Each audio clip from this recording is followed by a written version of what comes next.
Good morning, everybody. Welcome to another daily market report brought to you by Mike Bjork. Today is Thursday and it's September 13th. We got just a couple items on the economic calendar. We'll start off with the weekly jobless claims that we get every Thursday. So last week we had a really low number at 205,000 people applying for unemployment. Forecast is supposed to have a uptick of 210,000 and it only went up 204,000. So again, this is kind of showing a continuation of the labor market, how tight it really is here. We got really not a lot of people applying for unemployment, and just a lot of job opportunities out there. And again, we may see with the Hurricane Florence coming up, we may see a slight uptick in this, but again, I think it'll be temporary. But for overall, the economy is doing fantastic in terms of jobs and jobs. At some point, you'll start seeing a little bit more. We're starting to see some of it, but I think you'll see that continue even further with wages rising. Because obviously, the one thing that employers need to do is pay their employees so they don't lose them to other employers out there.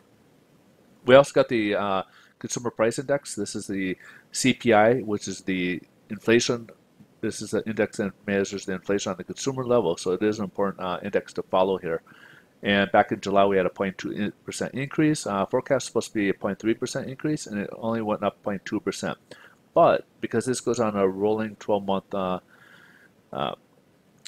schedule here, our year over year dropped from 2.9% down to 2.7%. So a good number right there that we're showing this trend. So kind of it looks like it's following the PPI that we saw the other day here, which is the wholesale on the inflation on the wholesale side of things.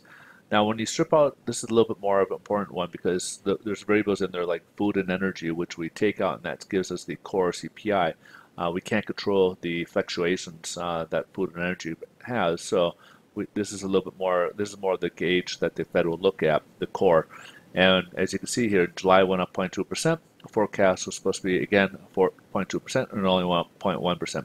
Again, just like its headline number, it went from 2.4% year over year, and it dropped down to 2.2% year over year. So when we get the PC, it's going to be interesting to see if that followed suit as well. See if it dropped below 2% again. If I recall, the last one came in at 2%.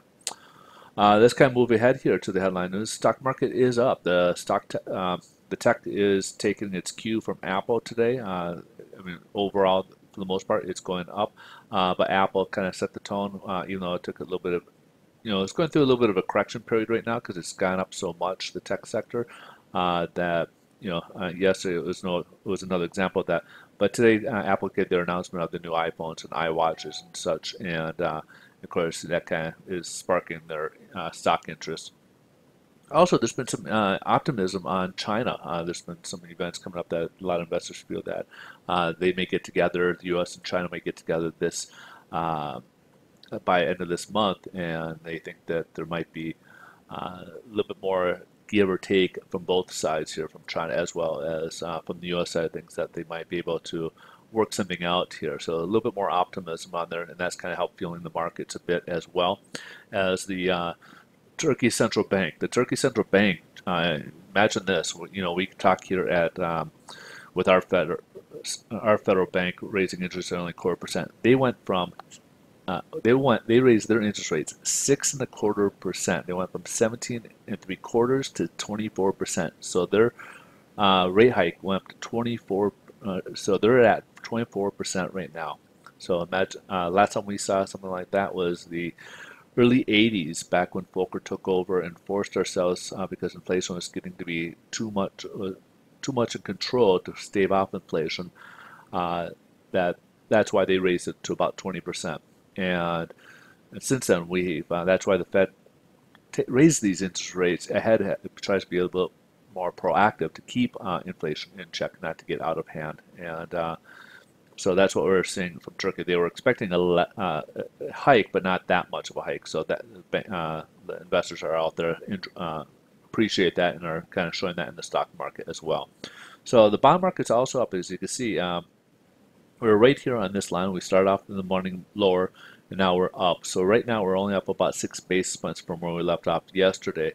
Looks like right now, if you can see here, it's a slight crossover right here. So we might get this little bit of a reprieve here to help us out. And as you can see, we're in this oversold position here.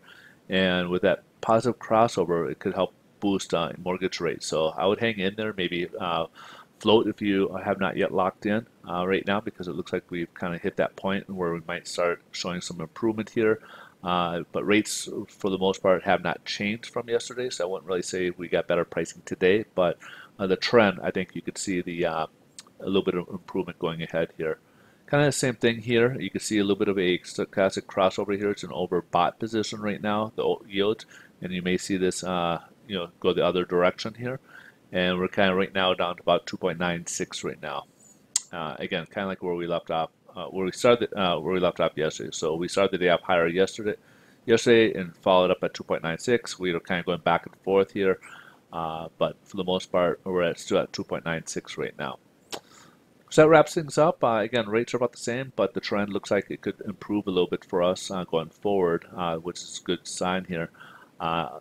Hope you guys enjoy the rest of your day. If you guys want to get more information on any market changes, come over to Twitter. You can find me at Mike Bjork and follow me there and get any market change information. You guys have a great day. I'll see you guys tomorrow. Thanks for watching. Bye-bye.